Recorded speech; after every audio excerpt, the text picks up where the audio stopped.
Welcome to the podcast, the Channel KRT podcast, that is. I'm your host for this week, Tyler Green. With me, as always, is... Hi, I'm Kitty Quinn, and there's no way you can prove I'm not secretly 20 cheeses in a human trench coat. I'm Randy Martin, and to quote Tyler, the Creator, Bear is the shit.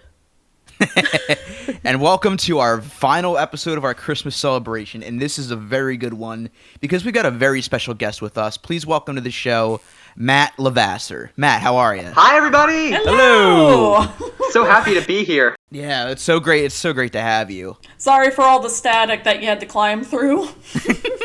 Yeah, and you were fine with fighting those dogs off, right? Yeah, I mean, I've had a few bad experiences with dogs, but nothing I couldn't handle. Something, reference to that 1999 creepypasta. We're all just gonna dress in bear costumes and then just dance together. And we got Band-Aids over there for your hands since you had to get over that chain link fence, too, so... Can somebody get me out of this bear trap? Well, Randy trapped me in it after she let Tony go, and now I've been stuck here for days. I would, but I'm still dead in that Chicago dumpster. Yay! This time it's covered in snow. Randy, by the way, I tried to send you a deep dish pizza just to help you warm up. Did it ever come by any chance? I think the raccoon ate that, but it's fine. I'm sorry. They also chewed off my arms, so there was really no way I could have even eaten it. You would have adapted somehow, I'm sure. But enough about those animals. Let's talk about some nicer animals. More specifically, the animals in Woodland Valley on the show Bear in the Big Blue House. Yay! Yes! We've invited Matt here today to talk about a very special two-part episode of Bear in the Big Blue House called A Berry Bear Christmas. So, do you guys want to talk about your specific relationship with the show and maybe the episode itself? Bear in the Big Blue House. I specifically asked to talk about Bear on the podcast because this show was pretty much my childhood. I was born in the summer of 1997. Bear premiered in October of that year. So it's pretty much been a huge part of my life. And I grew up watching it. I loved it. You know, I'm lucky to grow up with the original Playhouse Disney. So, you know, Bear, Out of the Box, PB&J Otter, Roly Poly Oly, all those wonderful shows. All those are going to be shows we're going to have to talk about at some point. I definitely want to do at least Out of the Box someday. Yes. I mean, plus, Out of the Box, the whole show is available on Disney+. So, Yes. Yes. And I did binge some of it when I first got Disney+. You guys can keep your Mandalorians. I will always be able to say that Out of the Box was the first show I streamed on Disney+. yes. Yes. Mine was Hannah Montana. My very first one was the 22 episodes of Springfield. Because I had to see Steamed Hams on Disney Plus very first. Yes. By the way, Bear in the Big Blue House is not on Disney+. I mean, they should fix that immediately. I do actually remember the Yes. very first thing I watched on Disney+. It was that old Disney cartoon with Persephone and The Goddess of Hades. Spring? Goddess of Yes, Spring. Goddess of yeah, Spring. yeah. Where they were clearly just experimenting with, like, human animation for Snow White, and Persephone's got just rocking the hell out of those spaghetti arms. Like, it's so weird and unnatural, but you also, you know, they're trying their best. This is an experimental film mostly, and, you know, you gotta give them credit for that. I heard that was actually the very first cell animated cartoon ever, too, so... You know, I haven't seen it yet, so I'm probably going to have to take that chance sometime, so... I watch it just for the music alone, honestly. I mean, that guy's got a good falsetto on him. Oh, yeah. I think it was the same guy who did Love is a Song for Bambi. And now it'll convince Disney Plus to make their own version of Hades Town. I mean, hey, they have Hamilton, and they're gonna make one of Once on This Island, so... I think they should make a little sitcom where Hades from Goddess of Spring and Hades from Hercules are roommates. What? And their landlord is the Hades from Hades Town. Just keep James Woods as far the fuck away from it as possible. That's all I can ask for. So you have, like, Blue Flame, like Gerald Scarfe Hades, with, like, devil footy pajamas Hades. Who was the guy in Descendants 2 that played Hades? Let's just get him. Rob Paulson actually played Hades for House of Mouse. Rob Paulson did, so we can just get him to replace him, so that way James Woods isn't a part of it. Oh! Yeah. Perfect. I mean, Rob Paulson could replace literally anybody, and I'd have no problem with it whatsoever. Exactly. All right, who wants to go next? I did grow up as a Playhouse Disney kid. Loved Bear in the Big Blue House. Even as an adult, I love it. And at the most recent Rhode Island Comic Con, of which recording was 2019, I actually met Noel MacNeal a few times. Yes. And it was awesome. I do have a picture. How could we forget that beautiful story? Oh my man. god. Knock on the damn door. Yes, knock on the I'm not teaching these kids how to trick or treat. Knock on the damn door. I think I talked a lot about that on the Puzzle Place episode we did. Because, you know, he's also in that. Speaking of which, I guess Noel MacNeal can join Gilbert Gottfried as the frequent flyer on and Peter KRT. Linz. Peter Linz was on the Puzzle Place and Bear. Oh yeah, Peter Linz, Alice Daninian did a voice. She was Tutter's Grandma Flutter. She's not in this episode though, but that's a different voice actress. Then fun fact, David Goles is in this episode. Oh yeah, that's right. Yes, the legend himself. Better known as Figment in the 2002 installment of Journey into Imagination that everybody loves. Yay! No hate towards David Goles, but yay. It's not Figment's fault, it's Nigel Channing's fault. We gotta team up on Nigel Channing. It should say a lot that even as a kid, I hated that ride. Aww. At this point in my life, I've pretty much just settled for it in that I did like it as a kid, but nowadays, if it's there, I'll ride it just so I can see Figment in some capacity. Like, it's not going to be ideal, but better than nothing, you know? We gotta free our boy. We gotta just break into the ride and then just be like, we'll get you back to Dreamfinder, son. We love you.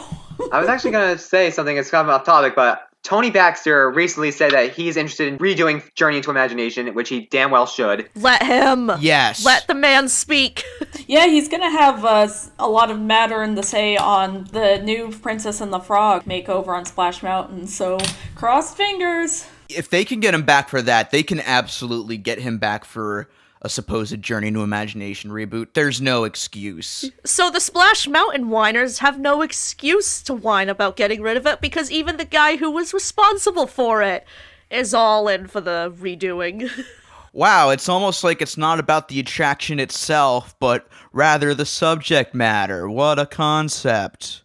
Da da da da da da da. Womp. Fucking racists. So, fun fact, so like you all, I grew up with Bear in the Big Blue House. It was, honestly, there's not much I can say about it other than it's such a great show. It's really rare to see such a nice, relaxing show for kids because it's like, it feels like because it was kind of the next big kids show after Sesame Street by Jim Henson Studios, it seemed like a lot of people were like, oh, it's going to be quiet or it's not going to have a bunch of celebrity guests. And as much as I love Sesame Street, you can kind of tell that it was kind of that everybody, it's a big, big, big thing. We got to have as many people on it as possible, as many stories. Bear in the Big Blue House is always the quieter show. It was kind of the... we'll have our own big thing and we'll kind of have our own sets. In addition, it's actually kind of one of those shows I liked a lot as a kid, but I actually grew to love as an adult. Like, it's kind of rare to see a kid's show that works just so goddamn well in my adulthood even more. And fun fact, this was the only Bear episode I ever owned on VHS for some reason. I don't know if it was just because we didn't have a lot of time to get VHSs or if it was because around the time the VHSs went out of business. But yeah, I own this one on VHS. Wow. Yeah. It's also kind of funny because I remember that earlier I was also watching some footage of, speaking of Playhouse Disney, I got such a big nostalgia flashback because the thing I was watching the episode on archive.org, they had like little... Yeah, by the way, archive.org has the majority of the show up somewhere, so you can easily look up Bear in the Big Blue House and find a decent list of episodes. Yes. Because they're not on Disney Plus for some reason. Get on that, Disney. They keep giving the Muppets the shaft. I don't know why. I mean, they gave Fozzie a little sister. That's pretty cool. I do like that. But they're on thin fucking ice right now. I'll say that. Save Muppet Vision. Save Muppets now. Save... Even give Muppets ABC another season. Just something. Just anything. It is kind of funny that this episode was released the same year as both Muppets from Space and Elmo and Grouchland. Yeah. I still need to watch Elmo and Grouchland. That looks just so... Elmo and a Grouchland was bizarre my trip. shit as a kid. Yes. I love that fucking movie. I have seen Follow That Bird. Follow That Bird is probably one of the greatest movies ever made, so... Muppets in Yeah. Space, however, can choke. I was talking about that with my girlfriend last night. That shit is not canon. Also, Kermit Swamp Years. Oh, we'll get to that.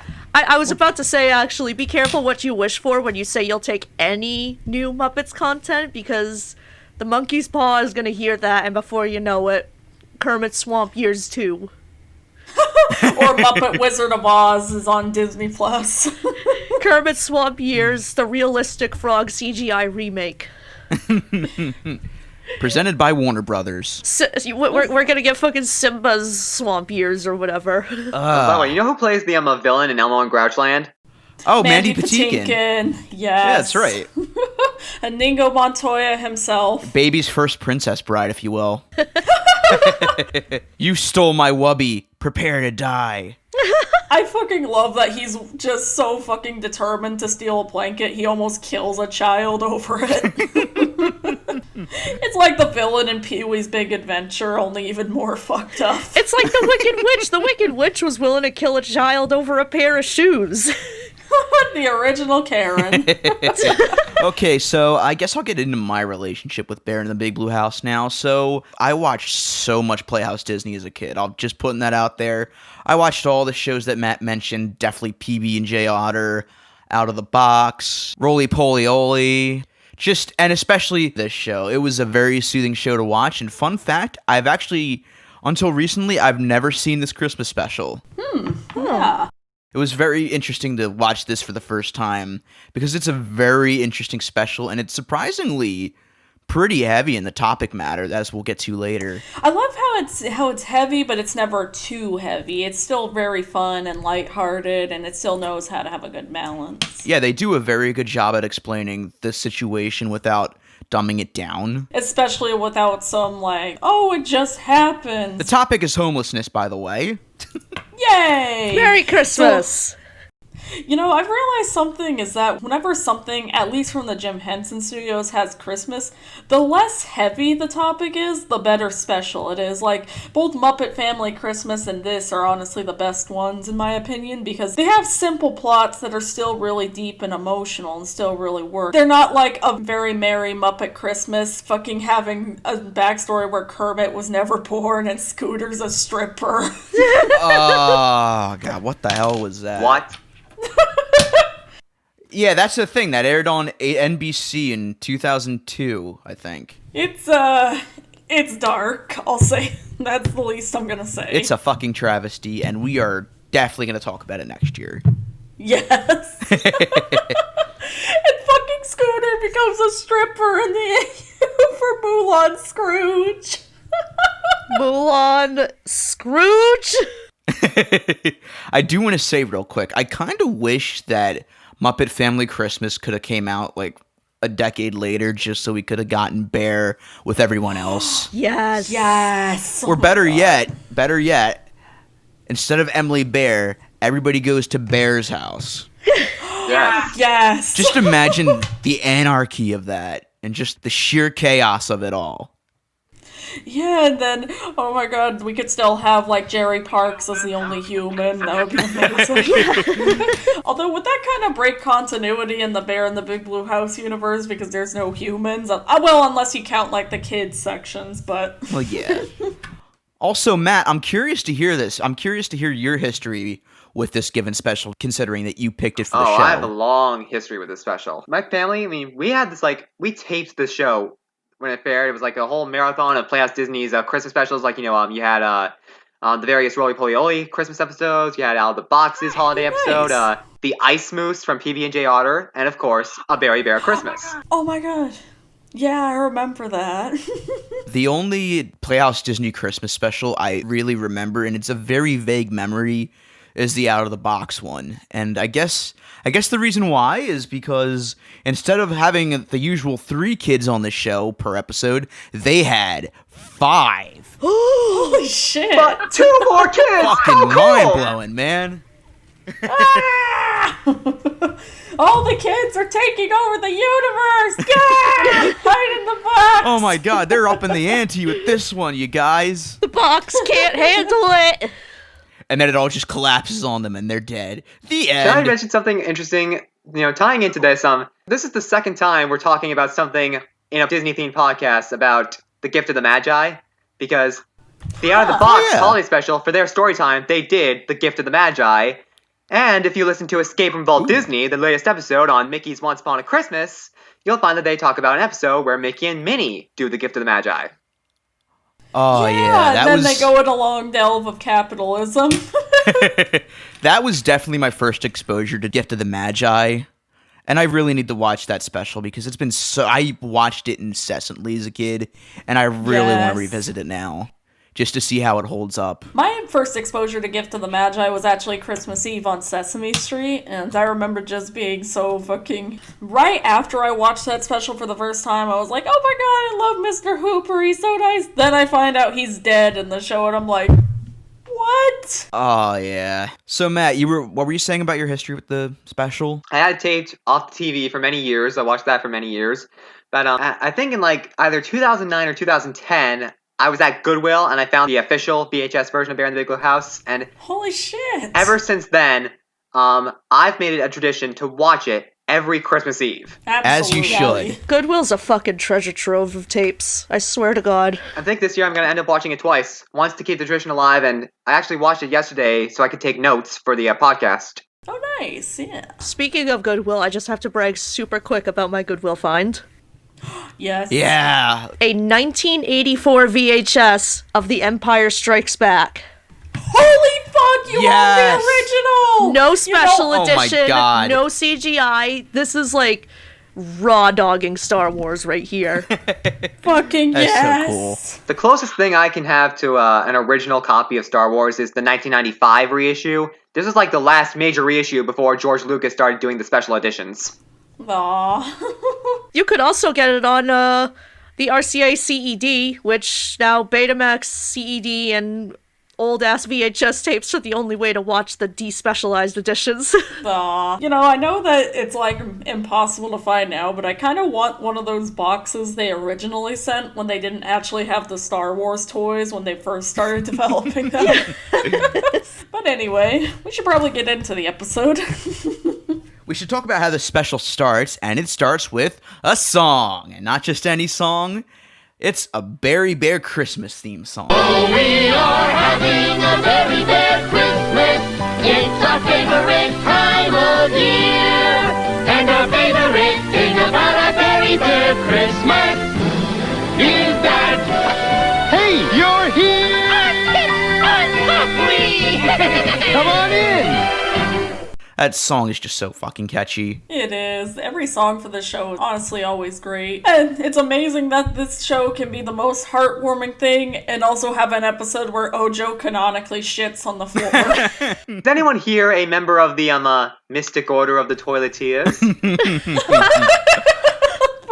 So it starts the episode off with Bear and all the other characters and their family members setting up for the tree and everything and just getting all the decorations set up, and it's a very cute way to spice things up and get the episode started, I think. And then it's also, I noticed that this was also definitely filmed during one of the later seasons where they introduced more of Woodland Valley to people. Oh yeah, because it has some of the newer characters, like one character that came to mind to me is Lois, the hard of hearing phone operator. Yeah, Lois, the red-footed booby phone operator. Hey Lois, remember the time you were a blue-footed booby? Lois, you're my favorite booby. Speaking of birds, it's a booby. You haven't heard? Oh, well, a bird.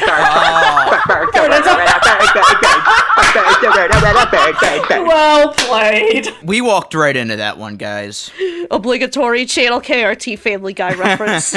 And also Lois's thing is that she tends to be kind of forgetful, so she's kind of... I like how they handle it, that it's never annoying. She's forgetful, but they know how to balance it, so it's like, oh, but I'm not Barry, or something like that. I wouldn't say it's forgetful as much as it is hard of hearing. Probably, yeah. I relate hard to that. We also have other characters like Doc Hogg, the local physician / Santa impersonator.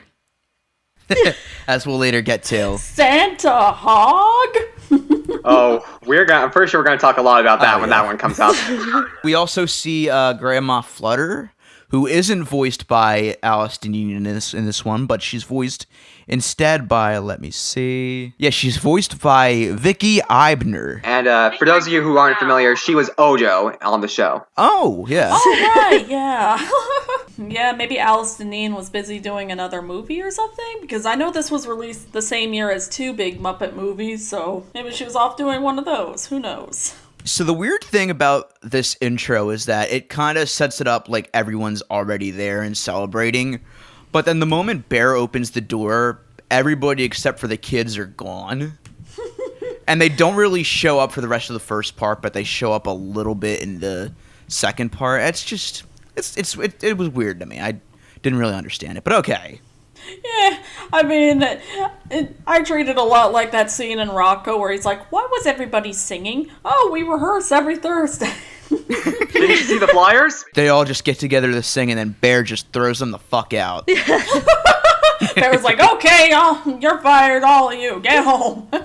Except you can stay. I'll be like, here, go in the closet, come on. Our closet's big enough, go in. Say hi to Shadow. Bear, I have to go to the bathroom. Quiet, you. You saw what Ojo did. No, I'm kidding. Okay, so Bear does open the door, and we get the usual Bear Smells You segment, which is basically just baby's first ASMR, but it's also very uncomfortable. Yeah, try telling that to my younger self, because when I was a kid, according to family lore, when I was a kid, I would always run up to the screen in order to be sniffed. Yeah, that is wholesome, but to me, it just kind of seems like Bear's just sniffing you without consent. Yeah. And in this one, he says that we smell like mistletoe or something like that. Mistletoe and holiday cookies and wrapping paper. And then he says, maybe you're getting festive too, or you just smell like this all the time. Bear, listen, I'm very sorry, man, but I'm taken, and I just don't like you in that way, man. You gotta respect that. I understand it gets very lonely in the big blue house, but come on, man. My dog, actually, that's just straight up how he says good morning is he goes right up to your face and he just sticks his nose right at your mouth and starts smelling. Good Kipper. Meanwhile, my bunny just hops on my bed and then he starts digging me, saying, banana time! Aww. So Bear probably just is doing what he thinks is appropriate in his probably closely related to a dog mind. With dogs, that's just socially acceptable to start randomly sniffing each other's mouths. I was always kind of two minds on the sniffing thing, because on one hand, I had severe scopophobia when I was a kid, so I hated whenever characters were staring right at the audience or close-ups of eyes. Like, for some reason, as much as I love Disney movies, whenever they pull close-ups of eyes, I was like, I don't like that. And so then whenever Bear would do the sniffing, I'd just be like, yeah, he's gonna eat me! Oh no! Turn it off! And then I just throw a remote into the TV. It's still not as scary as Barney, I'll say that much. I probably liked those parts more as a kid, but now it's just kind of, yeah. You can cut out this joke if it's too dark, but I have to say it. Insert Timothy Treadwell reference here. Oh, low blow, Randy, low blow. Obligatory dark joke. Could I do a dark joke too? Yes. Yeah, Oh yeah, go ahead. We're talking about the unfortunate implications of Bear sniffing people, and all I gotta say is, why don't you have a seat right over here? I feel like a drug addict watching Bear in the Big Blue House is just gonna hold up a bunch of cocaine to the screen and be like, here you go, Bear! Take a sniff! There's a story about bears and cocaine, actually, that I just gotta tell real quick. So I guess in 1981 or so, like in the 1980s, this drug lord had an airplane that he crashed in the middle of the woods and, he died. And all of this cocaine got in the woods.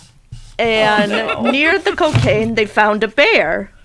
Oh no! And they did an autopsy on the bear and found that there was just so much fucking cocaine in this bear. The bear got into the coke stash and started eating it and smelling it and everything. So for that bear's short lifespan, he was probably the most dangerous creature.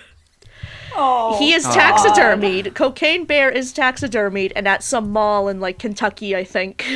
Yeah, is that where the Cocaine Bear meme comes from? yeah, probably. Coke Bear lives on. And that, kids, is a side of Woodland Valley that they'd never show you. The more you know. After the discomfort of being sniffed by Bear, Yeah, Pip and Pop come in with the reindeer reef, and they're like, there's the whole argument about who's going to do what and everything. As a kid, I thought, why are they arguing about this? When I was a kid, we just let the adults do everything. I'm like, wow, kids who actually want to help out, I'm like, they have a little too high of expectations.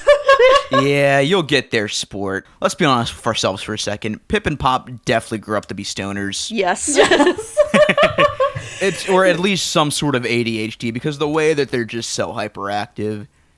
I kind of love that they're just like, we got so many things for the reindeer, including tennis balls if they want to play. And I'm like, We need a Bear reboot with Pip and Pop as Beavis and Butthead. Yeah. Hey, Pop, you want to get some clowns? Woodland Hills presents Frog Baseball. Except it's not throwing frogs at a baseball bat. It's just actual frogs playing baseball. I mean, they do have a frog in this universe, so. Here lies Pop. He never scored. I'm pretty sure the frog's name is Jeremiah. Yeah, I think so. And, oh my god, this. Oh, wait, no, Jeremiah was the tortoise. Yeah. Nope, it's literally just big old bullfrog. Huh, okay. Yeah, Big Old Bullfrog performed by Peter Linz. Also worth noting, too, because I'm looking at this on Disney.fandom.com, a lot of the animal characters were actually recycled from Jim Henson's Animal Show. Oh, shit. Yeah. Yeah, in fact, I think one of the bunnies that shows up in a later dance sequence, he looks so much like Bean that it threw me for a loop. I was like, did they just secretly sneak Bean in here? Like, oh, wow, here's a weird credit. For the Daytime Emmy Awards in 2000, this show was tied as the winner with Bill Nye the Science Guy and future topic, Honey, I Shrunk the Kids, the TV show. Oh, shit. Holy shit! Really? Funny how that works. So then it cuts to them all saying, okay, we're gonna go beat Santa Claus! And then Bear's just very... Oh, wait, we gotta talk about the Holiday for Everyone song. And can I just say that I freaking love how this show talked about all the holidays, like, Christmas, Hanukkah, Kwanzaa. Yes. You just know that far-right pundits would be all over the show for promoting happy holidays and, holidays other than Christmas. Also, like, the Happy Holidays thing, I swear to God, everyone was totally fine with Happy Holidays until, like, sometime in the mid-2000s. And that's what everyone... Like, before that, everyone was saying Happy Holidays. It was in a frickin' Bing Crosby song he sang Happy Holidays, and nobody got their nuts in a twist until Fox News decided to make an issue out of it. The whole thing about the holidays being too PC, I mean, that's as far back as the early 90s, because, you remember Merry Christmas If That's Okay from Mystery Science Theater 3000? Oh, yeah. Let us all now sing our praises to the Lord today. Although you may not share our belief system, which is perfectly okay. They're probably also gonna get their panties in a knot over the obligatory holiday episode of the Weird Al show, because they're probably gonna be all like, oh, it celebrates every holiday. It's like, well, you said all lives matter, so don't all holidays matter? Leave it to the right wing to turn such a lovely and warm statement as Merry Christmas into something full of vitriol. Like, you're not saying it because you want to wish someone a Merry Christmas anymore. You're saying it because you think you're edgy. But thankfully, there is no Steven Crowder in this special. Yay! Huzzah. And by the way, joke's on them. Noel MacNeal is a hard leftist. Hell Yes! Woo! Go Noel! Yeah. We really don't deserve Noel MacNeal. He is a national treasure. It's just, He absolutely I love is. the dude. And by the way, tangent. Thanks to you guys, I'm going to say happy closing credits at midnight in a few days. Yay! Happy closing credits to this terrible ass year. And the channel KRT episode on SARS-COVID-19 is now static. And we'll be saying happy closing credits to the Trump administration on January 20th. So huzzah! Huzzah! So they all just sit down together, and Pip and Pop basically get everyone asking if they can go see Santa. Yeah, but first, they say, we're happy to spend the holidays with you. They actually tell the audience they're happy to spend Christmas with them, and they actually, they wave to the audience, and, that's really sweet. Yeah. Oh, you know what I forgot to mention? In the segment where Bear's talking about all the other holidays that people celebrate, he talks about how there's this bear-specific tradition that he celebrates called... The Winterberry. Yeah, Matt, you can explain this better than I can. Why don't we explain it when we get to the part where they sing about it in part 2? Yes. Yeah, I mean, if you want to, that's fair. You know, it's also kind of interesting that in this special, while they don't hint that Santa doesn't exist in this universe, they never actually show him. Like, after the kids are all like, oh, we're gonna meet Santa, the bear's like, oh, we don't know if we're gonna meet Santa, but we're gonna meet one of Santa's helpers. And then Santa Hogg, and it was kind of funny to me that they never referenced Santa again after that. I mean, after the big sequence, of course. Around the mid-aughts, yeah, a lot of people were starting to say, you know, maybe we should try to start being honest with kids. That, well, it was kind of a mixture of both. Let's be honest with the kids, Santa isn't real. Or it's also like, oh, the kids aren't gonna think Santa is real, but magical thing. It's like in Mickey's Once Upon a Christmas. I really never questioned the fact whether or not Santa was real at that point where I was watching Bear in the Big Blue House. Yeah. I just assumed, you know, it really was Santa, and people mentioning Santa's helpers around me kind of got me a little suspicious, so... Yeah. Like, if anything, they're, I guess, kind of implying at this point that Santa might not be real. Which, by the way, is Santa a human in this universe? Because there's no humans in this universe at all. It's all animals. What kind of animal would Santa Claus be? Maybe a polar bear, like in DuckTales? Yeah. Yeah, polar bear, that would be good. I just noticed this is like the second special we've done that kind of implies that Santa's not real. Yeah. I mean, it's not that they outright say he isn't, because in Arthur's Perfect Christmas, they make it clear Santa isn't real in their universe, but like... At least in Arthur's Perfect Christmas, that shows a little bit for the older kids, so they can kind of get away with that if they wanted to. I guess it's more so that he's never brought up or never part of the plot, which honestly I appreciate, because it's I mean, they do bring Santa up, but it's a little ambiguous. But yeah. While they don't get to meet Santa Claus, they get to meet Santa Hogg.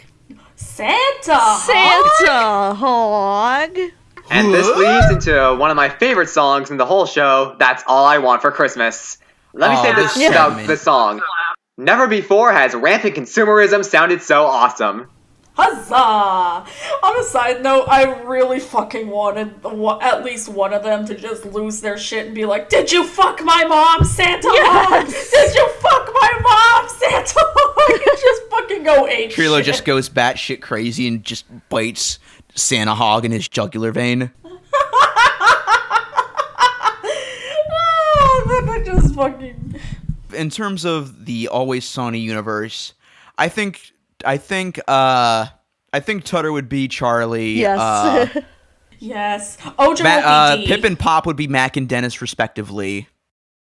Trilo would be Rickety Cricket. I take it Bear would be the only sane man. Who's the only sane man of Always Sunny? There really isn't one. Yeah, No. I guess Frank, but even still, yeah, he's... Yeah, who would Frank be in this universe? That's the question. Bear, he's like the only sane man among the group, because, you know, he's looking after the kids and everything. I want to say it would be Bear, but Bear's too tall for the role, I think. I don't know. I really like the idea of Bear going, okay, guys, we gotta write a song about how we definitely don't diddle kids. Do not diddle kids. It's no good diddling kids. Bear's like, I'm the trash bear. I eat from the garbage. Bear, I want to hear Bear singing, I wouldn't do it with anyone younger than my daughter. Oh, God. Oh, this is a podcast covering kids' shows, reminder. My wife, older than my daughter, something like that. Huzzah! While we're talking about the song, I do want to mention that there is actually some pretty decent background gags. Since this is a mall set, there actually are some storefronts. And two of the spoof names that I found that actually kind of amused me a bit, Baskin Robbins Ice Cream Parlor and Big Harry Trips Travel Agency. Yeah. Yeah, I always kind of love seeing more of Woodland Valley and seeing all the parodies they come up with. Like I said earlier, how at one point there's a movie theater in town while Hogg and Bear are looking around for donations for library books, and they're like, Ben Hare is playing! And then Hogg just runs into the theater. There was one episode where Doc Hogg and Ojo go to see a parody of, like, the Fred Astaire, Ginger Rogers shows. And it was an episode I remember called Great Ball of Firefighters. And it was, and in that episode, they go see a parody of the Ginger Rogers. I don't know, I wouldn't say so much as Fred Astaire. It's more like a parody of the sweeping romantic films of, like, the 20s and stuff. Basically, it's a whole episode about not living up to expectations because, Tutter thinks the Ball of Firefighters is going to be terrible because he can't do the dance that all the other mice in school are doing. And Ojo thinks it's going to be like, the romantic stuff seen in the movies. So it's on the whole thing is like, it's not going to live up to expectations. Just go in with an open mind and you'll have fun. One more side note. I remember there was an episode where, like, one of their cousins, I think, comes to visit, and he's, like, extremely bossy and, like, a little shit. And so then they take him to... I think it was. Yeah, that one. I think it's lost now, but yeah, then they go all to the movies and see a movie about a bunny, and then the whole time Rocky's just yelling, boring! It's like, or something. And I'm just like, oh my god. Bon Bon has some words. Bon's like, not enough bananas, 0 stars. Oh, have you guys ever seen something called Gally the Alligator? No. Rings a bell. So it's basically a French commercial for a crime channel. So basically what it is, it's supposed to be like a Bear in the Big Blue House type show with this giant alligator Muppet. And he's walking around, all the smaller creatures are greeting him, and he just starts tearing them apart and just fucking eating them and shit. And it's basically Muppet gore. There is like straight up Muppet blood and organs and shit, and it is oh my god. something. I need to. Well, first of all, alligators are like my favorite animal. So, giant Muppet. I'm looking it up right now, and I love the design of this alligator so much. Anyway, coming soon to Channel KRT, the Gally the Alligator episode. We still gotta tackle those when we do mini episodes. Yes. There's one thing about the song that I've noticed too about the number is that Santa Hogg is joined by a reindeer. Oh yeah. Yeah. And the reindeer, it's at certain points in the song just looks like it just doesn't want to be there, and it knows that its sole purpose of its existence is just to be a Christmas stereotype. Yeah. And I feel so bad for that reindeer. It probably just went into the break room after that song and dance number and just downed a whole bottle of vodka. Which, on a side note, is that reindeer like the others? Can it speak, or is it like an actual animal in this universe? It's like, is it the goofy It's Pluto probably one of complex? those you have to be seen and not heard kind of situations, I think. There were bees on the show. I mean, there were bees. The bees make honey for Bear, but they didn't speak. And only a select few birds could talk, like, Lois. Yeah. Okay, so Matt, what happens next? Oh yes, after they go see Santa Hogg, they come home, they get some cocoa, and then we go into the first Shadow sequence. And what I like about this is, like, Shadow's the one who sings to Bear. She's the one who goes, oh, where is Bear? Oh, where is Bear? Well, she's not in the foyer. Where is Bear? She's singing our song.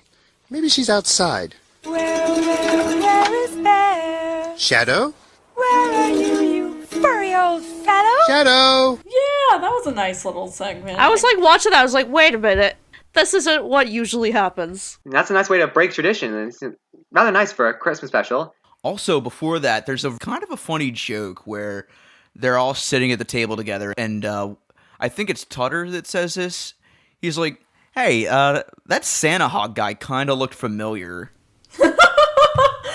They fucking know. He's literally named Santa Hogg. How could they miss that? It's obviously old Doc Hogg. That should have tipped him off. Santa Hogg. Funny enough, Santa Hogg is actually the name of my Van Halen tribute band. Today, the role of Santa Hogg will be played by Steven Tyler.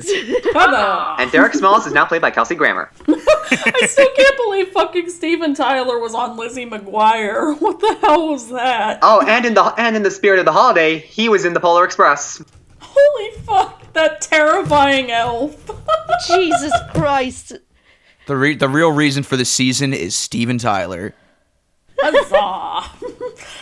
Jingle bells! Jingle bells! Yeah, Rock and Roller Coaster needs a Christmas theme. Okay, so yeah, we get the first of 2 Shadow segments since this is a 2-parter. In this segment, she talks about Kwanzaa and she tells a story about it, which Matt, you can take the lead on this one. Well, it's not really so much a story as much as a song describing what Kwanzaa's like. Yeah, it's kind of interesting, kind of seeing it more presented as a celebration rather than just an explanation, which I really appreciate. I think that's a good way to say, hey, we can kind of introduce the holidays to the kids and they can do their own research. It's kind of neat. You know, I do want to say this was a better explanation of Kwanzaa than it was in Arthur's Perfect Christmas, because Arthur's Perfect Christmas kind of treated it as an afterthought. Yeah. Yeah, Especially with the fact that Steven Crowder himself is supposed to be playing a character of color, and he's explaining Kwanzaa. Like, what the fuck? Yeah. I should have complained more about that in the episode, but like... That's like trying to get Rush Limbaugh to explain Ramadan. Also, I'm probably wrong, and I really hope I'm wrong here, but I feel like some of the voices in this Kwanzaa segment sounded a bit too white for my liking. To our ancestors, Harambe, let's all pull together. Today is Kumba, the day of creativity. This is fruit and corn on the makeka mat. Sweet potato pie. Jumbo. They were. A little bit, Yeah. but like I will give them that they were trying, I guess. For the shadow segments, all the non-shadow voices, Tara Mooney doing shadow, all the other voices were done by a guy named John Ludwig. He's a guy who works for the Center for Puppetry Arts in Georgia, and so he designed and performed all the and co-wrote even all the shadow sequences along with Peter Lurrier and Tara Mooney. So that's why all the black shadow characters sound white, because they were voiced by a white guy. Okay. Yeah. By the way, we stand the Proud Family Kwanzaa episode. Yes. Yeah. Which, by the way, I feel like I heard a lot more about Kwanzaa as a kid in like kind of the late 90s, early 2000s than I do now.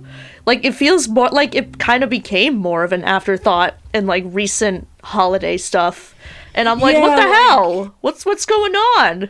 I'm white too, so it's not really my place to say whether there's more or less of it, but yeah, it feels like the only time I've really seen it referenced again in pop culture was like Kwanzaa Bot in Futurama. I do remember Blue's Clues, like many years back, did a Christmas special where they had a person of color explain what Kwanzaa was, and that was pretty cool. Yeah. My two main exposures were we learned a lot about holiday stuff in elementary school.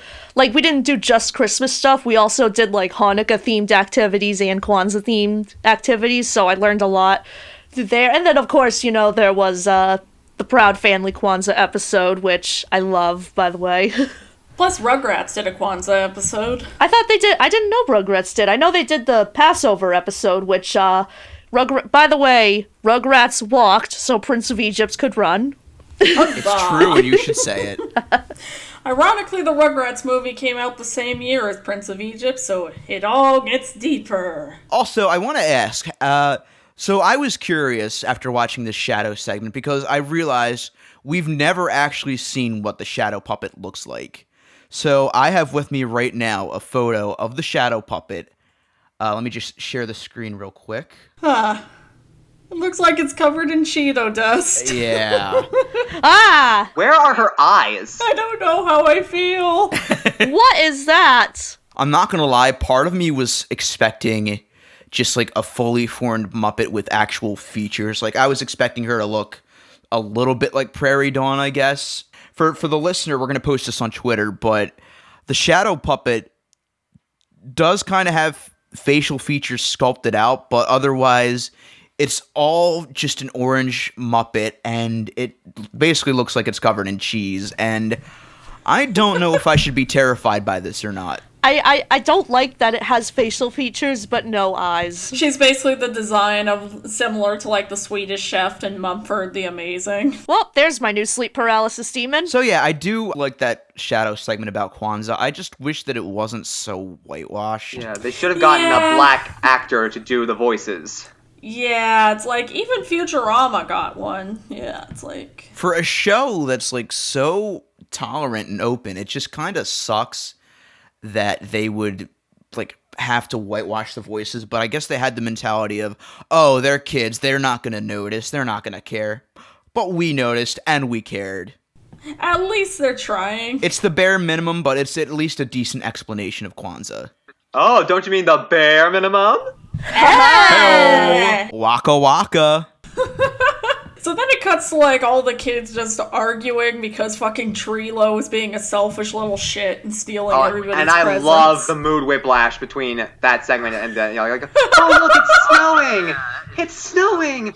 Ah, the holidays. It's so peaceful. Trilo, you can't do that! Trilo is a little shit. Trilo truly is the Gunch. It's fuck Trilo hours in this house, y'all. I'm sorry for any Trilo apologists out there, but... You know what? He's cute, but he's not cute enough to get away with that shit. Again, tying into the Santa Claus thing, I think this scene, ties it's rampant consumerism. Honestly, can I put this to a poll? I mean, how bad are they compared to the Who's from the 2000 Grinch?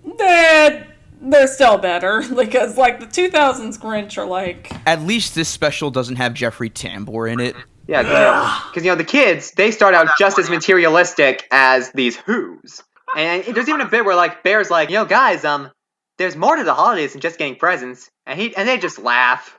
Then it's like, you just sang a song about all you want for Christmas is just a shitload of things. Well, I guess because the whole episode is kind of about the message of giving, which, fair enough, but it's like...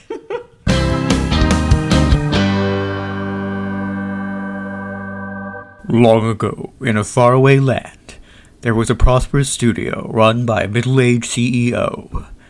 In an era of princesses and flashy musical numbers, the studio decided to go in a different direction, and thus their most unique creation was born, and they called it The Emperor's New Groove. But The Emperor's New Groove is more than just one movie.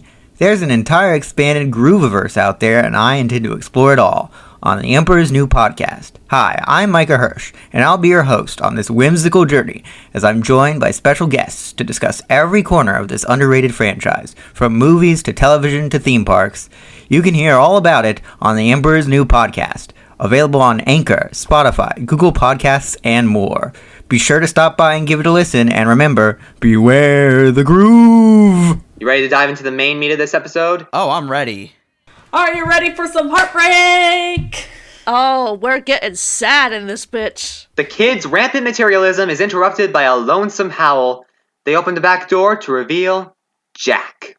Yeah, Jack's in the snow. What he's like. Jack is a homeless dog. And it is just the moment you meet Jack and you see him out suffering in the snow, like just nearly freezing to death. It's just so... Like Matt, you were talking about mood whiplash right earlier. Yeah. This is the real fucking whiplash. Good God. So they bring him into the house, and they do this actually really cool transition where Bear passes the camera to pick him up, and then the next shot is Bear passing the camera again, and they're in the house, and Jack is on the couch. That was some auteur shit right there. That was a nice transition. Yeah, because I remember as a kid, I remember seeing that scene and being like, holy fuck, is he dead? Jesus. Like, that was, like, as dark as Playhouse Disney is ever gonna get. Literally, yeah, I guess. But, like, at least you know Jack turns out okay. Yeah, it's a good balance, And I like Jack. He's a very good character. I don't think he shows up after this two-parter, which is... He does. He does? They pretty much make him a recurring character in Season 4. Oh, thank God. Okay, for those of you who don't know, there was like a 3-year gap between Very, Very Christmas. There was the final episode of Season 3 in 1999. Then in 2002, they did Season 4, which they retooled the whole show almost, where they showed more of Woodland Valley. It was like Jack and Bear became firefighters, Tutter started going to school. Oh my God, yeah, I just saw that on the Muppet Wiki. That is so cool. Oh my God, that's awesome. That is so beautiful. I noticed about his voice, he almost sounds identical to like Jim Henson's Ralph voice. Oh my God, he kind of does. Yeah, he does. It's a very Muppety voice. Absolutely. And like if Jim was alive, he would have done this voice, I think. He absolutely would have. A little bit of Uncle Traveling Matt in there as well. But yeah, I do love Jack, and we do get some explanation about his character, because it turns out that Jack is homeless, and he keeps getting thrown out from home to home, which assholes exist in this universe, you guys. Yeah, it's like, it's even more fucked up when he's supposed to be a kind of, well, all animals are basically the humans in this universe, so it's already god-awful enough when people are doing it to a regular dog. It's even more fucked up when you realize this is a person. Holy shit. And they talk about, like, the reason Jack gets thrown out of the house is because he keeps digging up yards, which is a dog stereotype, but if you kind of, like, think of the human aspect of it, Jack probably is self-destructive in some ways. Yep. Which kind of adds to the heaviness of it. Or he's a grave robber. No, I'm kidding. One of the first lines he says that kind of got a little bit existential for me was, I hope this is heaven. Otherwise... Oh, it's okay. It's okay. So, hell exists in this universe, kids. Yeah, no kidding. I guess if Christianity exists in this universe, if Christmas exists, Christianity, Judaism, Bearstianity, the civil rights movement. Is there a bear Trump? Oh, God, no. There's already an Oscar version of Trump, and a Grouch version of Trump. Well, it's okay, guys. He's out of office now. We're going to get Joe Baird in. Huzzah!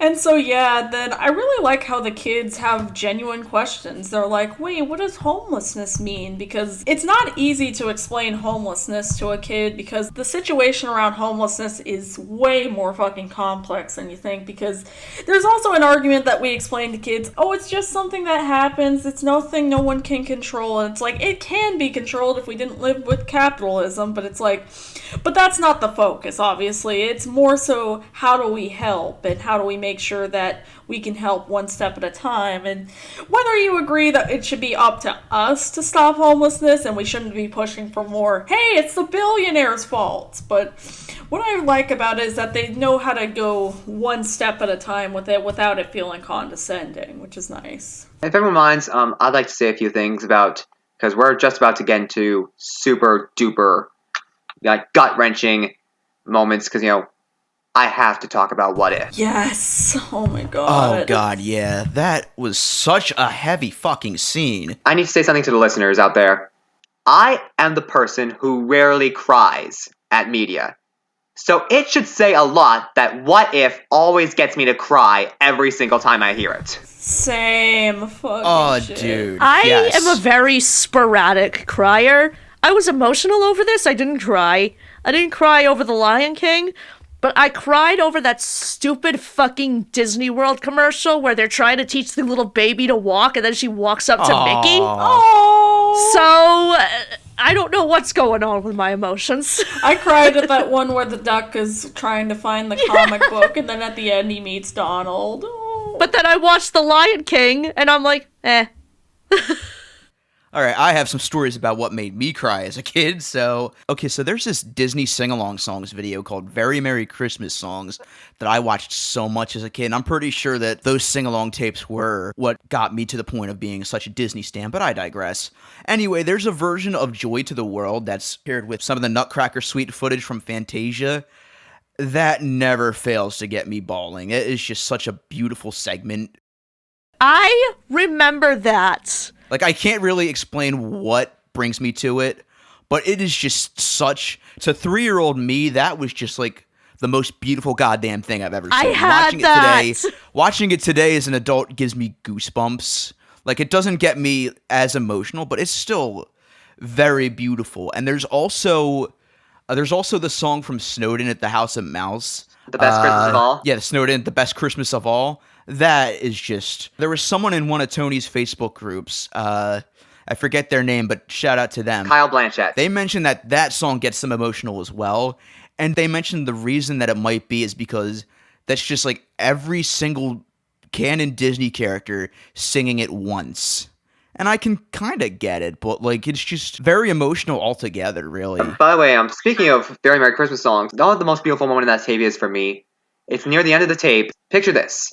A beautiful a cappella arrangement of Silent Night set to the Ave Maria segment from Fantasia. Yes! Oh, yeah. Holy fuck. And plus, they set it up so that way when they sing Christ the Savior is Born, the sun rises. That's badass. Oh my god. God, it's just the people who edited those sing-along songs knew exactly what they were doing. So, just folks, if you haven't seen the Disney sing-along songs, Merry Christmas Songs video, go watch it. It's And the 12 fucking Days of amazing. Christmas, that ends with like a whole group of people, not only the Disney characters, but like guests in the park. They're all joining hands and singing "We Wish You a Merry Christmas." And there's confetti. They do the thing where they have like the confetti taped to their hands. They let it go. There's fireworks. Everyone's down below. They're cheering and clapping. I think that tape kind of contributed to my childhood belief that Disneyland is not real.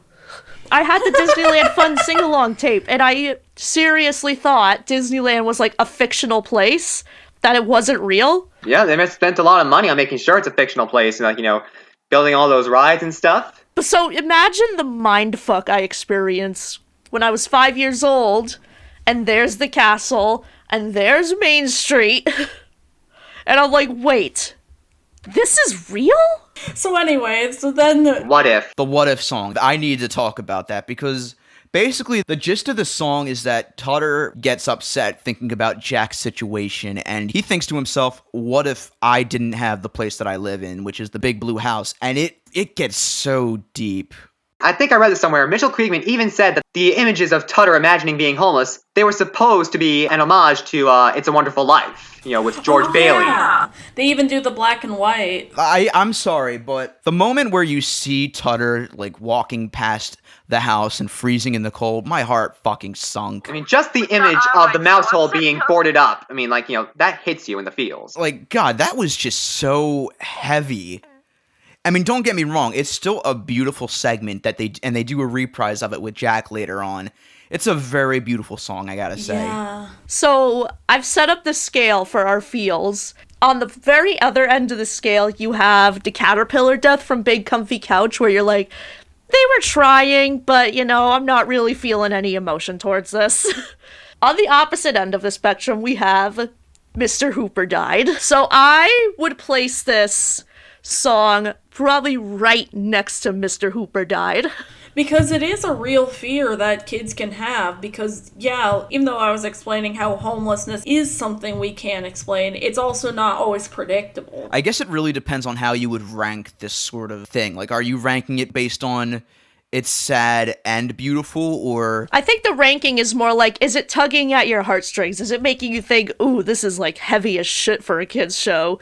Yeah. Whereas, because the caterpillar death, it's like, you had no emotional attachment to the caterpillar. You already know caterpillars have a lifespan of, 2 hours. So when the caterpillar dies, even though they're trying to make you feel something, you're just kind of like, I'm not feeling it. I'm not feeling it. There was a fucking Barney episode where, Baby Bop got attached to a flower and then the flower died in the winter. That was even more they tried, but of course they're like, uh-oh, we're a kid's show. We don't want to be honest about death. Okay, yeah. You know what? That's below the Big Comfy Couch's caterpillar episode. Yeah. Scratch what you said about Big Comfy Couch being the lowest, Randy. I think the lowest would have to be the flower from Barney. Yeah. Yeah. Yeah, you're right. Not only because it's a flower that wasn't even alive in the first place, but because it's Baby Bop, and we're always gonna be happy when she suffers. You know what? I stand Baby Bop, but I'll agree that is below Big Comfy Couch Caterpillar. Huzzah! So you do think it's good that she suffers? Finally, welcome to our side. It's just because even as a kid, if I found a flower that I liked, if it died, I was just kind of like, oh well, go in the trash. Anyway. Yeah, but like you said, Tyler, What If is sad and beautiful because, it's sad at the beginning because Tutter's imagining what it's like to be homeless, but the beautiful, it's like, Tutter wants to make a commitment and I want to make things better for everyone. I want to be able to make sure homeless people are happy, they have a nice place to live, and, everyone in the house wants to work together to make sure Jack is comfortable, so that's where the beautiful part comes in. Especially when Bear is telling him, Tutter, the bear in the... I'm sorry, not the bear in the Big Blue House. The Big Blue House When isn't Bear going is anywhere. Yeah, that House scene and the Big just... Blue Bear. I don't know why, but that's the part that always just makes me bawl like a baby. It's because even though you don't know 100% for sure, you know that somebody is out there to protect you and make sure that they'll go out of your way. And that's the message overall. It's I was just like, damn bitch, stop making me cry at the Starbucks drive-thru. At the beginning, I'm always misty-eyed, but then when he gets to, how would you find me, Bear? Would you look everywhere for... You can practically hear the desperation in Peter Linz's voice when he sings that. Reminder, this is the same guy who once said, I'm not a puppet, but I play one on TV. Yeah! The Range. Oh my god, yeah, he was the live-action guy in the puzzle place. And I gotta say, Tutter singing a song about how he's scared he's gonna be homeless hits a little too hard for someone living in the current economic situation. Listening to that song nowadays makes the whole thing harsher in hindsight. Yay! I live in one of the worst times to be in my 20s. When we did the Great Muppet Caper episode on Walt Disney, I mentioned that it's amazing how you can really feel for these characters while they can also balance the fun, goofy side. And it's really, really evident in this episode specifically. Absolutely. You watch these puppets and like these Muppets and Sesame Streets and Bear in the Big Blue House thing, and you're like, these are socks. But they managed to make me feel every possible emotion that the brain can, have in a spectrum. And they're socks. It's okay to feel these things for socks. Then the next song after it, Just Listen. I love how this special is... I think it's one of the rare specials that really just tackles the atmosphere of Christmas. It's like, we always just forget to just soak in and breathe the atmosphere of the holiday. Then it really reminds you why it sticks with us. Can I just get people caught up on the plot in between What If? So basically, after What If, the kids decide, why don't we let Jack stay with us for the holiday? So they ask him, he accepts, everyone's going to bed, but then Tutter and Bear have a conversation where you're like, you were right, Bear. There is more to Christmas than just getting presents. It's nice that they know how to balance it too, so there's not there doesn't need to be a giant plot about it. It's just simply... They don't drop the message anvil on you. That's what I really appreciate about this special, is that the plot is simple. It's like, it's very emotional, but it never goes too far. They're like, okay, let's just make a nice, simple story about allowing a homeless person to stay with us for the holidays and helping make the best Christmas ever for him. Then... I'm gonna break the mood here, but can you guys imagine for a second Billy West at the beginning of this episode screaming the moral at you? There's more to the holidays than just getting presents! Oh no, maybe if Al let that homeless dog stay in his house, he'd have a better Christmas. Just Listen. I think this and What If are tied for my favorite songs from this special. Yes. It's hard to choose. I know I said earlier that What I Want for Christmas was my favorite song in this special, but it's so hard to pick, like, the real topper of the episode. It's also kind of nice just seeing the background that's just filled with snow, and then especially the fact that you get to hear another great song by Luna, and you get to hear Lynn Thigpen, and it's like, God, I miss her. Me too. Noel MacNeal and Lynn Thigpen, when they sing in harmony, it's one of the most beautiful things ever. Absolutely. It really, truly is. And fun fact, this is the only episode that I can actually think of that doesn't have the goodbye song. I mean, to be fair, it is a part 1, but yeah. By the way, can we talk about the transition between parts 1 and 2? Because it differs depending on what you watch. Although I said at the beginning I taped A Very Merry Christmas off Disney Channel when it aired back when I was a kid, but they used the VHS version of that show where it's just a simple transition. Luna goes down, Ray goes up. But if you watch part 1... If you watch them separately, like you can on the Internet Archive, they open part 2 with a reprise of Very Merry Christmas. And then, also I should say, in part 2, they actually have a whole separate subject matter. Because, first part 1 and the uncut version are all about the holidays, but part 2 is all about tradition. Yeah, all about how they talk about Hanukkah traditions, and they talk about the Winterberry, and then... Before we get into the next episode, I do want to mention real quick that the version that I watched on archive.org has the closing credits, and that includes the Playhouse Disney announcements for the next episode, and I got to hear that nostalgic voice that I haven't heard in such a long time. Me too. Oh. Of Miss Grokey. Yeah, her. I swear to God, that is Jennifer Tilly. It is not, actually. It is a voice actress by the name of Alice Beasley, who, as Matt mentioned, played Mrs. Grokey in Recess. Well, damn, she does a good Jennifer Tilly impression. I do want to mention too, real quick, that because they're airing the two parts back to back, the way Alice Beasley announces it next is she says, "Up next, he thinks you smell good. It's Bear in the Big Blue House." Bear, if you don't stop smelling me, I am gonna have to go to HR about this. First of all, it's kind of fitting that we're talking about Bear in the Big Blue House and, sniffing and everything. I can imagine this show being sponsored by Chris Hansen's decoy houses, because, at least they're not homeless shelters, and Jack's homeless. Ah!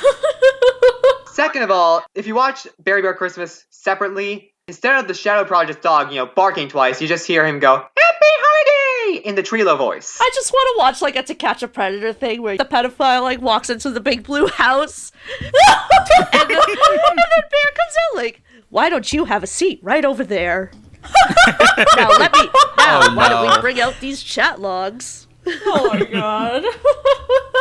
With that said, let's talk about part 2, and it begins with the Woodland Valley Carols medley.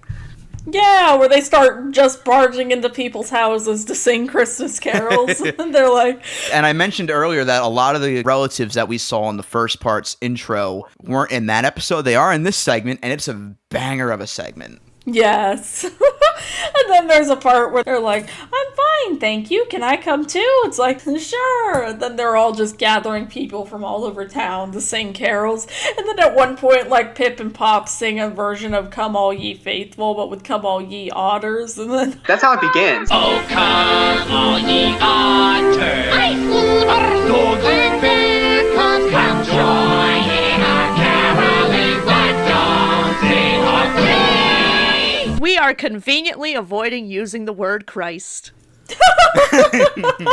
Like, we don't want to be controversial. And later on, Doc Hogg does his, Oh, little woodland valley, how still we see thee lie. We're getting away with singing this song by not talking about Bethlehem. That baritone. I love Doc Hogg's voice, I gotta say. Yes. We can't use religious references. They actually used Silent Night in the underscore a few times. Yeah. Also, whenever I think of the name Doc Hogg, I also think of Doc Hollywood. Is that supposed to be a shout out? For some reason, I keep thinking of Doc Ock from Spider-Man. Yeah, that could also be it. I was always kind of amazed that they never made like a reference to him meeting Miss Piggy or something, or like remake Pigs in Space and he joins or something. Oh man, they really should have. I also keep thinking of that fucking old ass meme, Dr. Octagonopus. Fucking Dr. Octagonopus. The fucking shoop da whoop meme. I'm a firing my laser. Oh god, I miss that era of internet so much. God, the internet used to be fun. Man, remember when memes were a dancing banana and firing your laser and not racism? No, mortal. I am the head of Colin Mockery. I have come to grant you 3 wishes. Really? No. My real purpose here is to fire my laser. Blah! But why is it Colin Mockery? What was Don Leek thinking? Why Colin Mockery? Just because. It's Flubber! It's gay. Speaking of Flubber, I think they actually have a prop from Flubber in the Journey into Imagination Yeah, queue. they do. Weebo. Oh my god, yeah. And they have like Robin Williams' character as a poster.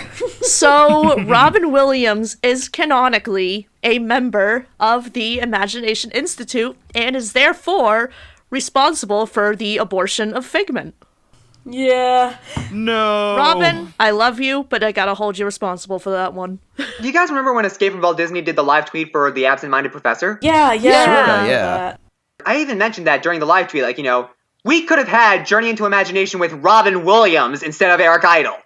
Literally. I love you, can Eric imagine. Idle, but that would have been so much better. But Yes! Because, Robin Williams, he's so much more a natural fit for an imagination-based ride. He could have been bouncing off the walls, he could have been doing so much cool stuff. But instead, we got one of the biggest blunders in Disney theme park history. I gotta be honest, like, as much as you're right, Robin Williams' Moon would probably not be much better than Eric Idle Moon. Well, he technically was the moon in Baron Munchausen. Something he's gonna joke about mooning us. So, musical theater references, because Doc Hogg talks about Fiddler on the Roof. And I swear, if you watch part 2, just part 2 separately, when Bear's talking about traditions, he literally does the, tradition. Turns out Bear is actually one of those Broadway gays. Huzzah. Bear is a gay icon and we stand. Well, we already established he's married to Barney, so. Huzzah. Let Bear host the Tonys. Yes. Yay. I would pay to see that. He would demand SpongeBob the Musical get the Tonys it deserved. Yes. You know what? I'm gonna make that a petition, I swear to God. Let Bear, the Big Blue House, host it. You know what? I might go on change.com right after this and actually do that. Please do. Please do. You have to, Randy. Noel MacNeal would strongly approve.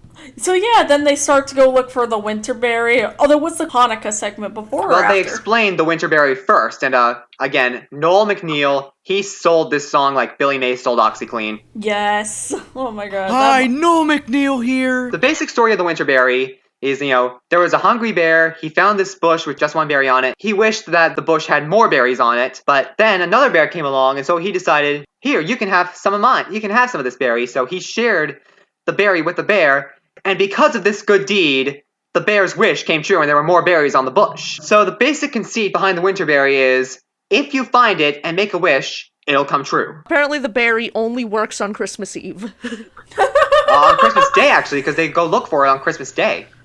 Yeah. So they went on a heist to get this big dinosaur, this magic dinosaur bone, when they could have just found a bear berry, solved all their problems. And then there's a fucking... I don't know if these are all over the United States, but here in the northeastern United States, in the springish time, sometimes on bushes there'll be these little red berries that I used to love to just squish as kids. And I learned that you're not supposed to eat those berries because if you do, they could give you seizures. I was literally about to say that because we have those types of plants out in my front yard at my parents' house, and I used to think those were berries. One time a kid tried to eat them, but then his parent made him spit it out, and thankfully he survived, but it was like, what would have happened if she didn't notice? At my house in Braintree, we had a bush full of those things, and as a kid, I just kind of subconsciously knew I shouldn't eat random berries that I find outside, so I would just, squish them in my hand just for funsies. Or, pretend I'm making soup by, putting, dirt and sand and grass and those berries in a bucket and then stirring it all up. Yeah. But I never ate them, and I guess a friend told me years later that they cause seizures, so... Oh. Yeah, it turns out, bear berries, you're not supposed to eat them. They will give you a seizure. Why not just call them seizure berries, then? It has a nice ring to it. You just eat one I wish I could get a new car. Back where I come from, we actually call them choke cherries. Also, one thing we got to mention about the winterberry segment is that there is two bears. Not just two different bear outfits, but two of the same bear that we know. Yeah, I wonder if they had to either do a mirror effect or if they had to do kind of a make two. I think two bear costumes. I'd wager with split screen. Yeah, that makes sense. Probably to save time. But also, I got to make this reference. I'm seeing double here. 4 bears. Yeah, because I know that later in an episode, there was an episode where this friend of Bear's, who's a girl, but Ursa, how she has a robe on, how she has a flower in her hair, and yeah, I wonder if that was the same costume they used for her. I know we all said Bear's a gay icon, but he and Ursa clearly have a thing for each other. Yeah, well, he's bi, so yes. Yeah. He's good getting by. I figured out the name of the seizure berries, by the way. Okay. What? They're actually yew berries. Y-E-W, yew berries. And it says here, the seed in the berry will kill you. Huzzah! All right, where can I get one? The moral of the story, kids, is eat something that'll fucking kill you. Hey! Merry Christmas. The kids are wondering, what are we going to get Bear for Christmas? And Jack, he tells them, the best Christmas gifts we ever gave were the ones we made ourselves. And he says, we used to walk 15 miles through the snow just to get our presents in. Really? No. Jack's basically the anti-boomer in that situation. Because, we've all heard the stories of how our grandparents used to say, we have to walk 15 miles through the snow. Grandpa, why are you anti things being better? Jack says that if you spank your kids, he'll give you rabies. Things weren't good for me when I was a kid, and they shouldn't be good for anyone else. Jack says millennials do deserve the world. Jack eats avocados. Oh, wait, no, avocado's bad for dogs. Never mind. No! Jack does not eat avocado toast. Do not give your dog avocado. Who would be an example of a boomer that is he's with the millennials and the Gen Z? What kind of boomer is that? Jane Fonda. Jane Fonda? So Jack is the Jane Fonda of the Bear and Dolly the Big House Parton. universe. Jane Fonda, Dolly Parton, Mark Hamill. Yes. Carrie Fisher. R.I.P. Betty White. No, Betty White's not even a boomer. Betty White is like silent generation. She's timeless. She's just gonna outlive us all. Huzzah! So the kids decide to make Bear a present, and then Bear, he's upstairs, he's getting ready to bring the presents down, and then we get another shadow segment, this time all about Hanukkah. Huzzah! Yay! And then they sing the dreidel song, and that was a really nice little section. I especially like how they managed to really give a lot of expression to the silhouettes they use. It's really nice. By the way, they don't sing the traditional verse. They sing the first verse traditionally, but I think they wrote the second verse specifically for this special. Because, the second verse of the dreidel song is, oh, dreidel, dreidel, dreidel, I made it out of clay. And this one, it's like, it has a lovely body with legs so short and thin. Yeah, then it's like you also have the dreidel talking about, woo, I'm getting tired, woo! By the way, which shadow segment scared the crap out of you the most when you were a kid? Good question, actually. It's hard for me to say. I guess there was always something about the shadow segments that kind of unnerved me. Shadow's movements are very uncanny. I mean, I think that the puppet herself moves well, but the silhouettes can be they either move really well or they just look really creepy. Are we sure that Shadow isn't some sort of demon? That's what they reveal in the creepypasta. And then all of a sudden, Bear, something hyper realistic blood, and he said something backwards, and when you put it forwards, it was ooga booga, I'm Satan. And the tape burst set on fire, and then I heard a knock on my door. And then a skeleton popped out! And it was Russian text that said, Bible verse. Psalm 42069. And the episode was called Bear Goes to Taco Bell. Bear Goes to Taco Bell .exe. You gotta have a .exe in there or else it's not scary enough. Can I just say what shadow segment scared the crap out of me when I was a kid? For me, that honor goes to the Muffin Man. Yeah, that one might be my pick. That or the one they did for the toilet episode. But being a kid, I'm autistic and I have a very sensitive loud noises. So it's a Superman parody from Muffin Man, and so they gave it a bombastic announcer! So anyways, after the dreidel song, Shadow actually gives him a kiss first. They reprise, what did I get for Christmas? A reworded version of the All I Want for Christmas song. Ojo gets a hat and a scarf, one for Snow Bear, one for her. That's what she says, one for Snow Bear, one for me. And then Pip and Pop, they get this robot clam from Mars. Yeah, I remember seeing that, and for some reason it reminded me so much of, I forgot the name of it, but it's that one Pokemon that's like a clam, and then you see its eyes, or like a crab. I found the picture of the robot clam. Can I share this? Yes. Go ahead. Do it. I'm trying to look up the clam Pokemon right now, because I know who you're talking about. It's a crab experiment. Oh, Kitty. Were you thinking of Shelder for the Pokemon? Yes! Shelder. Shelder, and then there's Cloyster. Cloyster looks very inappropriate. I'm just gonna leave it at that. This is what the robot clam looks like. Nice! Yeah, that... You know what that reminds me of, actually, speaking of clam alien things?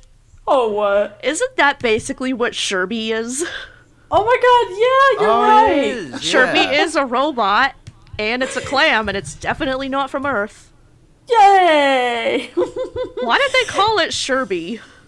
It also kind of looks like, given the eyes, it kind of looks a little like a McDonald's character. I don't know why, but I'm getting Fry Guys vibe from it. Yeah, same here. I'm kind of getting either that or Elmo. Do you guys remember Groundling Marsh? Yes! Oh, yeah. He kind of looks like Stax. Yeah, he does. Oh my god. It wasn't Sherby, it was Shelby. That was it. So, that's a Shelby. I love that robot clam so much. Yes. The voice they got for it kind of sounds like a voice modulated voice for Pip and Pop. I think they got the same guy who does Pip and or Pop to do the robot clam voice, because it sounds just like them. Yeah, maybe. Yeah, I think so, yeah. Oh god, they should have made that like a spin-off or something. Go full Filmation, Deke, cheap, outsourced, crappy, just selling you stuff animation, and just roll with it. Just completely satirize those with robot clams from Mars. Yes. Exactly. I would have watched it. I would watch it. Animation errors and everything.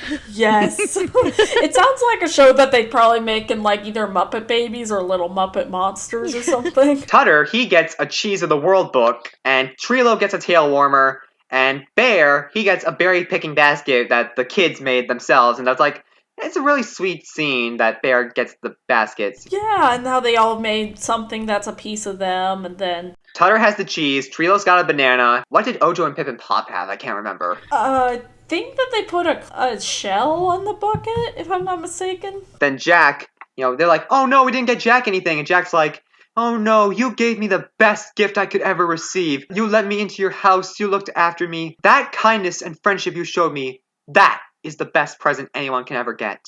I cried during that scene. And plus, it's a reprise of What If. However, I do admit, I don't cry as much as I do at the first What If. The first What If tugs so much more at the heartstrings. The second version, it's a lot more happier because, it's about, the friendship and the happiness. And now, the moment you've been waiting for, they look for the Winterberry. Huzzah! Yes! Then they look for the Winterberry, and then they're like looking around, and they sing the Winterberry song, and then Pip and Pop find it. And then Jack's like, hey, need a lift, because they can't reach for it, so then they end up getting it, and then they're like, Bear, we found it! And then they take it inside, and then they start to wish, but then they're like, Bear, we didn't actually find it, Jack did. And then Jack's like, no, I just helped them. It's like, and then they're like, no, you should make a wish. And in the end, Pip and Pop, they just wish that Jack could find a home. And it's a very sweet segment. It is, yeah. And then who should come coming in but Doc Hogg? So Doc Hogg comes in and he says, hey, so as it turns out, I have a doghouse in the back of my backyard now. How would you like to live there, Jack? He's got a house! Oh. I gotta say this, again, we talked about Bear being gay, but to me, the OTP of Bear in the Big Blue House is Jack and Doc Hogg. Yes. Oh my god. Yeah, then he gives him a nice doghouse that's behind his house, and it's like, Although it kind of implies that Jack was the one digging up the rose bushes at his house. Yeah, but what you gonna do? Didn't it turn out it wasn't even Jack who did the digging? I don't think they tied up that plot hole. I'm not sure. I'll have to go back and rewatch that. And then I was a little concerned once they were looking at the wish, because I was like, it just hit me. They're really grateful it was like two kids who want to do the right thing that found the Winterberry, because what if it was like a really selfish little shit who was like, I wish all the presents were mine, or some shit like that. 0 out of 10, it didn't have the gun kid from 7th Heaven as a fascist saying he wished he could fly. You know what? I keep thinking of the wishing machine, and at the beginning, how Richie wishes for a big pie, and he gets a pigsty. So if you wish for world peace on that, is it gonna hear world peas? And then, suddenly everybody in the world, all 7 billion people, really fucking have to pee out of nowhere? Or they turn into fucking peas. I don't know. Oh god, world peas, and then the earth just takes a big fucking piss. That's somebody's fetish. There's really not much left to say after they find the Winterberry, because, they find the Winterberry, Jack gets a home, and Bear goes up to see Luna. They have a beautiful conversation that kind of sums up the whole moral. I'm so glad Jack found a home, Bear, but that's what the holidays should be about. And, Bear says, if mice, lemurs, otters, bears, the moon, and dogs and hogs, if they can all get along, why can't everyone? Ahem, ahem. That is a phrase that has stuck with me for years and years and years. And then the next day you see Tucker Carlson complaining about the politically correct Bear in a Big Blue House saying that racism is bad. Breaking news, Bear in the Big Blue House vouches for homeless dog supremacy? Also, Bear's the only one allowed to say something like that, because we know for sure he would never allow Nazis to be a part of that. Tyler, would you mind leading us out of the episode? You were going to say there about the goodbye song? Really, all I have to say about the goodbye song, it's just as good as everyone makes it out to be. It's a very... Just hearing that song, it's so heartwarming, especially hearing it again as an adult. Hey, do you want to instantly cry? Listen to the goodbye song on the very last episode. Oh, yeah. That hurts. And now, for the last time this year, I get to ask that immortal question, do we keep the tapes or do we burn them? But I know what the answer is going to be already. Yes. So, let's just say it. All together? Keep the tapes! Keep. Hard keep. Super keep. Preserve them, convert them to digital. Convert them to every single possible format that will ever happen. Put this damn show on Disney Plus already, you cowards. Every format that will exist on this planet, until 1 billion years from now when the sun finally explodes and eats everything alive. Preserve it.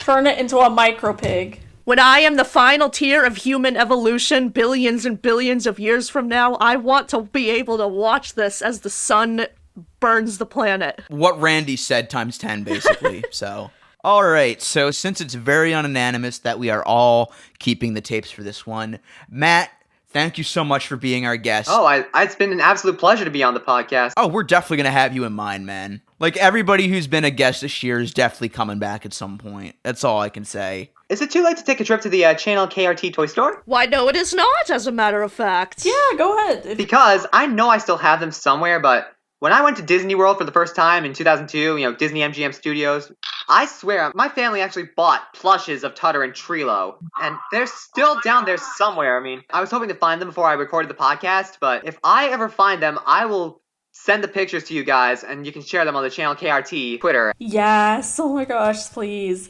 Okay, so I found this Trilo doll. Oh my god! I'm pretty sure that's it.